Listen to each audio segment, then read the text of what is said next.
It is my privilege to read to you the address of our beloved President, who right now is preparing to leave for Dubai to attend that all-important international conference among heads of state called the Conference of the Parties.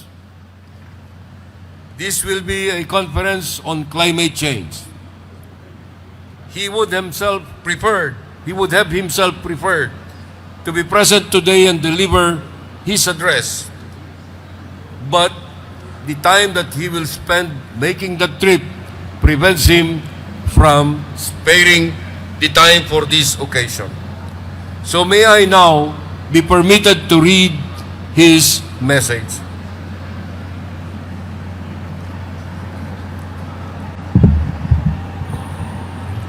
Kaisa ng bawat mamamayan sa loob at labas ng bansa, kasama ninyo ako sa pagdiriwang ng ika-160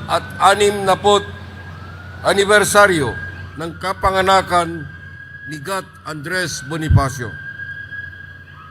Ano ba ang pagkakakilala ng kasalukuyang Pilipino kay Andres Bonifacio? Kilala natin siya bilang ama ng katipunan at ama ng himagsikang Pilipino. Ang kanyang imahe ay nakatatak na sa ating isipan at sumisimbolo sa katapangan ng ating mga ninuno na nanguna sa revolusyon para sa kalayaan. Sa ating modernong panahon, hindi may tatanggi na sinasalamin din niya ang isang ordinaryong Pilipino.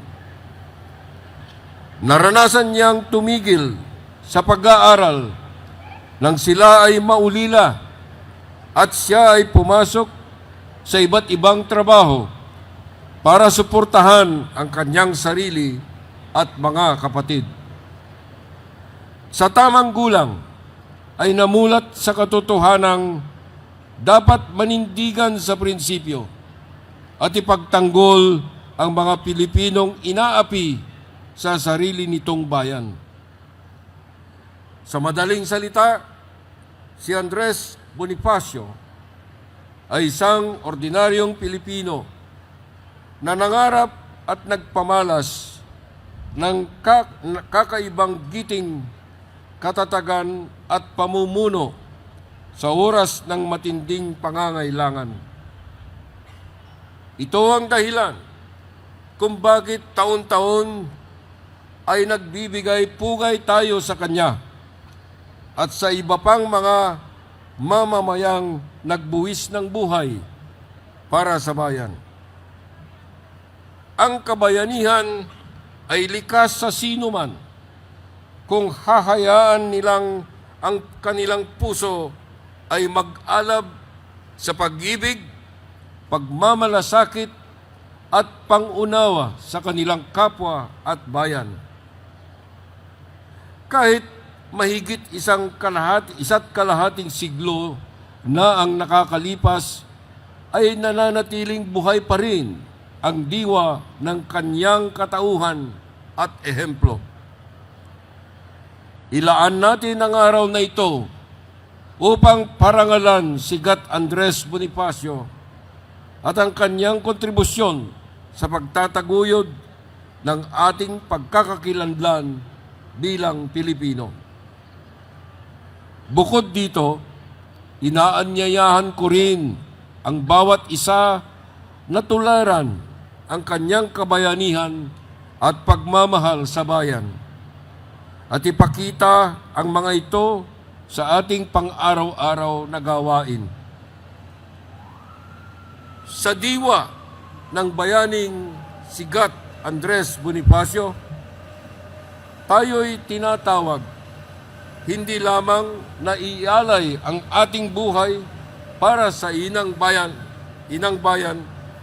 kundi pati na ang pagbuhos ng ating kahusayan, galing tapang at oras upang ang bawat hakbang natin ay maging ilaw ng pag-asa at inspirasyon para sa ating mga kababayan.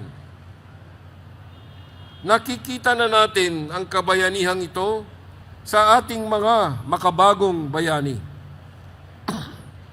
Sa sipag at tiyaga ng mga manggagawang Pilipino, sa walang kapantay na galing ng ating mga nurse at doktor, sa wagas na dedikasyon ng mga guro, sa matibay na kagitingan ng ating kapulisan at kasundaluhan, sa di matatawarang sakripisyo ng ating mga OFW, silang lahat ay nagbibigay buhay at saysay sa pag-usbong ng ating bayan. Gaya nila, maaaring nating ipagpatuloy ang nasimulan ni Gat Andres Bonifacio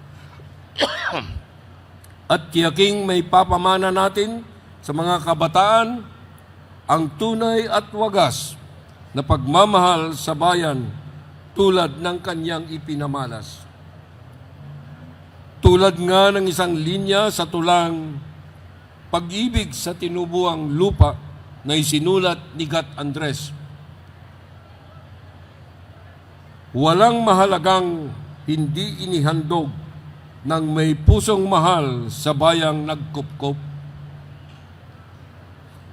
Ang bawat isa sa atin ay may mahalagang tungkulin sa pagsulong ng Pilipinas.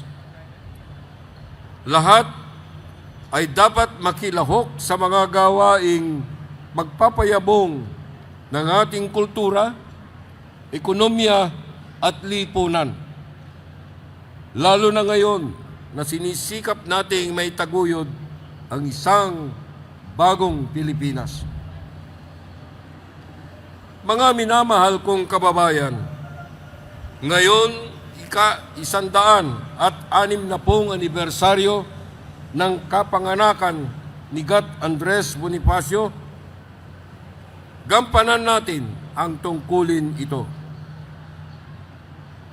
At bilang pasasalamat sa kanya at sa lahat ng ating mga bayani, ating pahalagahan at pangalagaan ang kalayaan ng ating inang bayan ngayon at magpakailanman. Mabuhay ang alaala ni Andres Bonifacio. Mabuhay ang bayang Pilipino. Muli, yan po ang mensahe ng ating mahal na Pangulo.